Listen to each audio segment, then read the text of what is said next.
आटा मुसलसल महंगा होकर 160 रुपए किलो। मुर्गी की कीमतें भी बेकाबू। लाहौर में 2 माह के दौरान आटे की कीमतों में मुसलसल 8वीं बार इजाफा कर दिया गया, जिससे आटा मजीद 10 रुपए महंगा हो गया। चक्की ओनर्स एसोसिएशन की जानिब से जारी करदा नई लिस्ट के मुताबिक चक्की के आटे की कीमत में 10 रुपए फी किलो इजाफा किया गया, जिसके बाद आटे की कीमत 160 रुपए फी किलो हो गई। मार्केट सराय के मुताबिक चक्की आटा मालकान ने 2 माह में मुसलसल 8वीं बार कीमत बढ़ाई है। फाइन आटे की 40 किलो की बोरी 12,600 रुपए की हो गई, जबकि 15 किलो आटे का कमर्शियल थैला 2,150 रुपए में फरोख्त होने लगा। इसके अलावा मुर्गी के गोश्त और अंडे की कीमत में भी इजाफा, जिससे अंडे 280 रुपए दर्जन हो गए। मार्केट सराय के मुताबिक मुर्गी के गोश्त की सरकारी कीमत 574 रुपए किलो हो गई और बाज़ दुकानदार मुर्गी का गोश्त 620 रुपए किलो में बेच रहे हैं। तो दूसरी जानिब कोयटा में भी मुर्गी के गोश्त की कीमत में 20 रुपए का इजाफा हुआ, जिससे मुर्गी का गोश्त 620 रुपए किलो तक जा पहुंचा। कोयटा में रवां हफ्ते के दौरान मुर्गी के गोश्त की कीमत में 5वीं बार इजाफा किया गया। रवां हफ्ते के आगाज में मुर्गी का गोश्त 520 रुपए में फरोख्त किया जा रहा था। अलावा अंसी कराची में भी बाज़ इलाकों में मुर्गी का गोश्त 580 और कहीं 600 रुपए किलो में फरोख्त किया जा रहा है।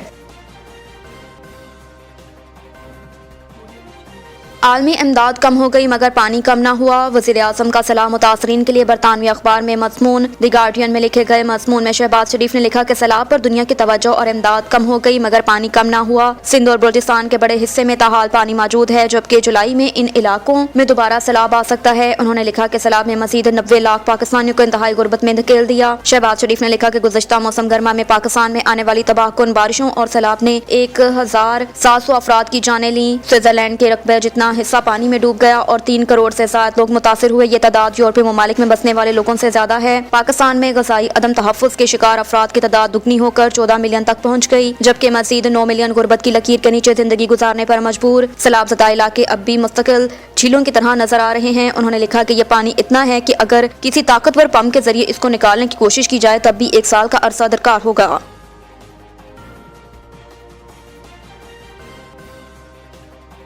इसहाक डार के असासा जात की जब्तगी का हुक्म वापस। बैंक अकाउंट्स भी बहाल। इस्लामाबाद के एहतसाब अदालत के जज मोहम्मद बशीर ने इसहाक डार के असासा जात की जब्तगी का हुक्म वापस लेने का तहरीरी फैसला जारी किया। एहतसाब अदालत ने इसहाक डार के खिलाफ नैब रेफरेंस वापस होने के बाद अकाउंट्स और असासों से मुतल्लिक फैसला जारी किया, जिसके बाद वजीर खजाना के असासों की जब्तगी खत्म और बैंक अकाउंट्स भी बहाल कर दिए गए। अदालत ने कहा कि इसहाक डार सरेंडर कर चुके और ट्रायल दायरा इख्तियार खत्म होने पर खत्म हो चुका है, जबकि प्रोसिक्यूटर ने भी कहा कि अदालत कानून के मुताबिक मुनासिब ऑर्डर जारी कर दे, इसलिए इसहाक डार के असासों की जब्तगी का ऑर्डर वापस लिया जाता है। वाज़ेह रहे कि एहतसाब अदालत ने 11 दिसंबर 2017 को असासा जात रेफरेंस में इसहाक डार के असासों की जब्तगी का हुक्म दिया था। इसहाक डार के इश्तिहारी होने पर बैंक अकाउंट्स और लाहौर का घर मग सरकार जब्त करने के अहकाम भी जारी किए गए थे।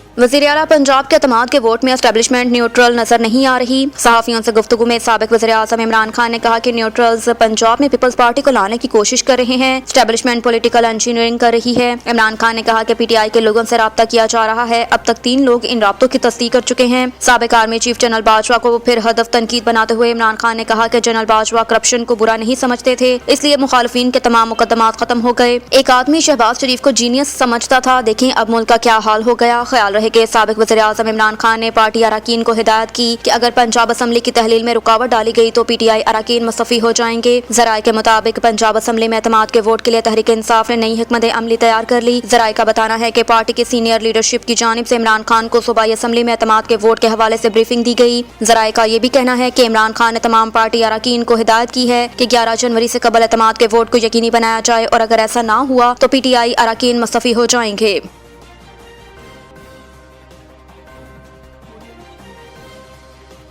और इधर मरियम नवाज को चीफ ऑर्गेनाइजर बनाने पर पार्टी की तजुर्बाकार क़यादत में बेचैनी। नून लीग के ज़राए ने अफसोस का इजहार किया कि इस तकर्री के हवाले से कोई मुशावरत नहीं की गई और इस तकर्री से मरियम नवाज पार्टी में अपने वालिद नवाज शरीफ और चचा शहबाज शरीफ के बाद तीसरी ताकतवर शख्सियत बन गई हैं। नून लीग के कई सीनियर रहनुमा इस तकर्री से परेशान। नून लीग के सदर की जानिब से जारी किए जाने वाले हालिया नोटिफिकेशन के मुताबिक मरियम नवाज बाज़ाब्ता तौर पर पार्टी में दूसरी सीनियर रहनुमा बन गई। पहले नंबर पर उनके चचा और पार्टी के सदर शहबाज शरीफ हैं, जो मुल्क के वज़ीर आज़म भी हैं। सुप्रीम कोर्ट के फैसले के मुताबिक नवाज शरीफ नून लीग में कोई ओहदा नहीं रख सकते, लेकिन वो बदस्तूर पार्टी के सरपरस्त आला हैं। पार्टी के एक सीनियर ओहदेदार ने दी न्यूज को नाम जाहिर न करने की शर्त पर बताया कि यह फैसला गैर जमहूरी है और इससे पार्टी में शरीफ खानदान की गिरफ्त मजबूत होगी। उन्होंने कहा कि शरीफ खानदान से बाहर पार्टी के शायद ही किसी सीनियर रहनुमा से इस तकर्री के हवाले से मशवरा किया गया हो। ख्वाजा आसिफ, तनवीर हुसैन, शाहिद खाकान अब्बासी, एहसन इकबाल, सरदार अयाज सादिक, ख्वाजा साद रफीक, राजा जफरुल हक जैसे रहनुमाओं समेत सभी अब मरियम नवाज के मातहत हैं। कहा जाता है कि पहले शाहिद खाकान अब्बासी सीनियर नायब सदर थे, लेकिन मरियम नवाज समेत दर्जन भर नायब सदर थे।